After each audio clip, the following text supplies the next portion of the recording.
განვითარებას. დაწყებული ჯერ კიდევ სამხედრო გადატრიალებიდან, რამაც დაამხო ფაქტიურად ქართული სახელმწიფო, ამის შემდეგ გაჩნდნენ კლანები ეკონომიკაში, რომლებიც უშუალოდ ხელისუფლების მფარველობის ქვეშ იყვნენ. რა თქმა უნდა, ეს იყო პირველ რიგში შევარდნაძის დროს. პირველი დიდი ფული სწორედ იმ კლანებმა იშოვეს იმ პერიოდში. შემდეგ სააკაშვილმა გააკეთა ის, რომ დაყო სეგმენტები, შენ გაქვს ეს იმპორტი, აქეთ ვერ გადმოხვალ, შენ გაქვს ეს, გააჩინა გარკვეული კლანები. მოვიდა ახალი ხელისუფლება 2012 წელს და იგი სისტემას არ შეეხო, მას თავისი კლანური ინტერესები ჰქონდა.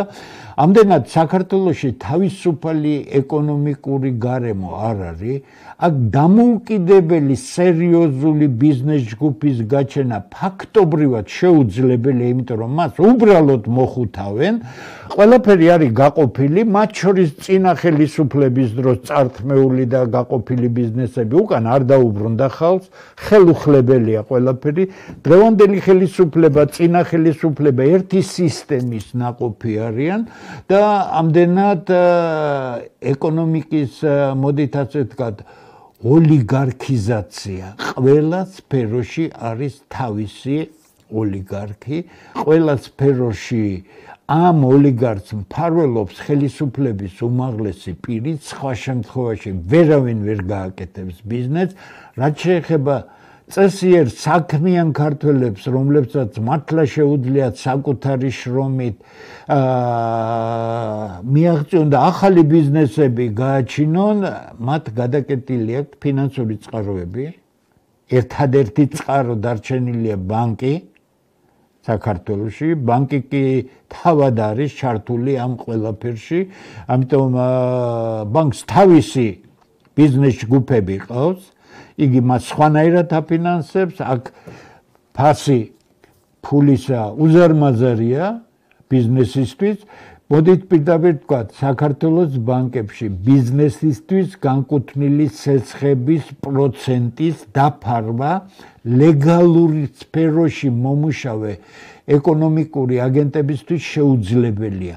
რეალური კანონიერი ბიზნეს საქმიანობა არ იძლევა შემოსავლიანების ისეთ ნორმას, რომ თქვენ ადგეთ და 17 და 18% კაპიტალის ღირებულებაში გადაიხადოთ. მაშინ კიდე მოდით უბრალოდ დავთვალოთ.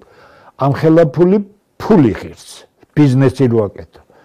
გადასახადები თავისია, ხო სწორია? სახელმწიფო უნდა გაისტუმრო მომწოდებლები, კომუნალურები და ასე შემდეგ. წარმოიდგინეთ თქვენ, რამხელა უნდა იყოს შემოსავლიანობის ნორმა 50%, 70%, 100%, ასეთი რამ არ არსებობს ლეგალურ ეკონომიკაში, მსოფლიო ეკონომიკაში. მსოფლიოს ნომერ პირველი ინვესტორი ბაფეტი თავის ყოველწლიურ მიმართვაში თავის პარტნიორებს, აქციონერებს იმას უხსნიდა, რომ მისი 12%-იანი შემოსავლიანობა გაცილებით მყარი და რეალური იყოს და არის ვიდრე ვთქვათ სარისკო საქმეებზე გამოკიდება. ეხლა მითხარით, თუ უორენ ბაფეტის პარტნიორები 12 და 14%-ზე არიან თანახმად წლის განმავლობაში და ეს კარგ მოგებად ითვლება, საქართველოში 12 და 14% ფული ღირს, უფრო მეტი. ამიტომ ყველაფერი თავდაყირა, ეს არის ხელისუფლების ბრალი, ამას ვერ დააბრალებ თქვენ ბანკებს, იმიტომ რომ ბანკების ეს მახინჯის სისტემა შექმნილია საქართველოს ხელისუფლებების მიერ ბოლო 32 წლის განმავლობაში, აბსოლუტურად გამორიცხულია, რომ ასეთი ფინანსური ინფრასტრუქტურის პირობებში კერძო ბიზნესი განვითარდეს. მეორე, კერძო დამოუკიდებელი ბიზნესის განვითარება ასეთი ხელისუფლებისთვის, როგორც დღეს საქართველოშია, არის სასიკვდილოდ საშიში, ამიტომ ისინი არ დაუშვებენ ამას, იმიტომ რომ თავისუფალი საკუთარი შრომით ფეხზე დამდგარი ბიზნესმენი დაიწყებს იმაზე ფიქრს, რომ თავისი საქმე რომ უკეთ განავითაროს, ვინ არის პოლიტიკაში ის ხალხი, ვისი მხარდაჭერა შეიძლება. აი ეს კი სასიკვდილოდ არ ჭირდება, არც წინა ხელისუფლებას ჭირდებოდა, არც ამ ხელისუფლებას ხელისუფლებას, რატომ?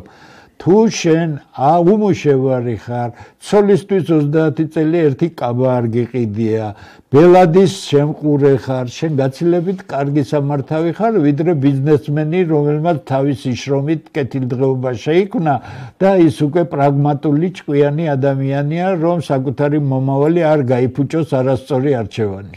აზიის ქვეყნებს დავუბრუნდეთ.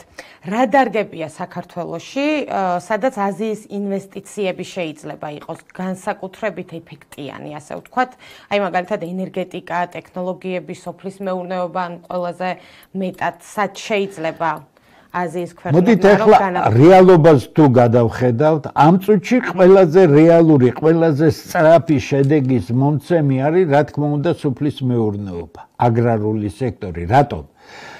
ჩვენი სოფლის მეურნეობა, რომელიც 12 თვის განმავლობაში, იმიტომ რომ სასწაული ამ პატარა ქვეყანაში კლიმატური ზონებია, 12 თვის განმავლობაში და 24 საათის განმავლობაში ყოველდღე წარმოების საშუალებას იძლევა, პროდუქტები კი სტრატეგიული მნიშვნელობისა და მრავალ ქვეყანას, ათობით ქვეყანას აქვს პრობლემები, ამიტომ წლები რომ არ ჭირდება და ძალიან სწრაფ შედეგს იძლევა, თანაც სოფელი არის ძალიან კომპლექსური დარგი, მეცნიერება ჭირდება, მანქანათმშენებლობა ჭირდება და ასე შემდეგ, იქნება საუკეთესო დასაწყისი. მე ვიტყოდი ასე, რომ აგრარულ სექტორში განხორციელებული გონივრული ინვესტიციები იქნება ის გამშვები მექანიზმი, რომელიც შემდეგ ჯაჭვურ რეაქციას გამოიწვევს და იმ სფეროებში გახდის რეალურს და მომგებიანს ინვესტიციებს, რომელიც უკვე დაკავშირებული იქნება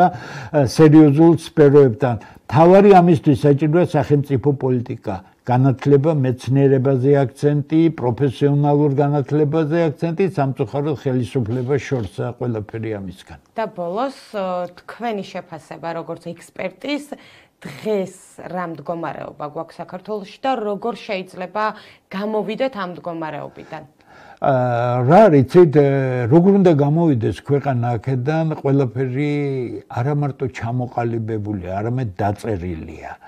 ქვეყნის სოციალურ-ეკონომიკური განვითარების კონცეფცია. ეს კონცეფცია შედგება, მე რასაც ხელმძღვანელობდი, ეს არის ეკონომიკა, სოფლის მეურნეობა, გარემოს დაცვა და აგრეთვე სახელმწიფო კონსტრუქცია, რაც მე მთხოვეს. ყველაფრის რეალიზაცია ჯერ კიდევ შეიძლება, მაგრამ ამას უნდა პოლიტიკური ნება, პირველი, მეორე ამას უნდა პროფესიული პოლიტიკურად მოაზროვნე, პროფესიულად ორიენტირებული ხალხი და შემიძლია გითხრათ, რომ საქართველოს დღევანდელი მისი საკმაოდ მძიმე მდგომარეობის მიუხედავად შეიძლება იყოს ერთ-ერთი მძლავრი ქვეყანა, სადაც მისი მოსახლეობა კეთილდღეობაში ცხოვრობს, არ ვამბობს. ტომებია გაკეთებული, ეხლა რომ ცოდნე რომ თქვენთან ინტერვიუ იქნებოდა, წამოვიდოდი, ყველაფერი წამოვიღებდი, დალაგებულია, როგორი უნდა იყოს სოციალური პოლიტიკა, რა გვინდა? სახელმწიფო გვაქვს, რა გვინდა? განათლება, მეცნიერება, ჯანდაცვა და ასე შემდეგ, ესაა სოციალური სფერო.